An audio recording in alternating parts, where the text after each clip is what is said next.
ఈ రోజు మా అమ్మ వాళ్ళ అన్నదమ్ములకి రాఖీలు కడతానంటే తీసుకుని వెళ్ళమన్నది. సరే అని చెప్పి తీసుకెళ్తుంటే రాఖీలు ఇంట్లో మర్చిపోయింది అంటుంది అమ్మ.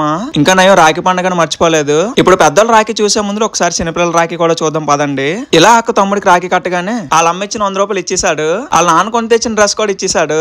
ఇలా అమ్మ నాన్నలు ఇచ్చిన వాకకి ఇచ్చినా సరే లాస్ట్ లో ఆడ దగ్గర ఉన్న చాక్లెట్ ముక్క మాత్రం ప్రేమగా పెట్టాడు. ఇలాంటివి చూసినప్పుడు మనకు ఉంటే బాగుంది అనిపిస్తుంది.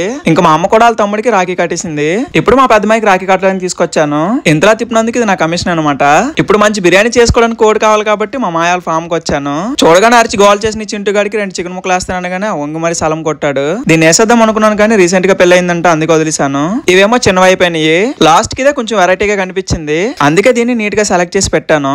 ఇంకా లాస్ట్ రాఖీ కట్టడానికి అమ్మాల పెద్ద దగ్గర తీసుకొచ్చాను. నీకోసం పాడు వంటలు స్వీట్ తెచ్చాను మా అనగానే తినేటప్పుడు కంగారు పడ్డా కానీ తిన్న తర్వాత బాగుందన్నాడు. ఇలా సింపుల్ గా అమ్మ రాఖీ అయితే కంప్లీట్ అయిపోయింది. మరి మీ రాఖీ పండుగ ఎలా చేసుకున్నారు కింద కామెంట్ చేసి చెప్పండి. సబ్స్క్రైబ్ చేసుకుని రెడీగా ఉండండి. వీటి కోసం తర్వాత మాట్లాడుకుందాం.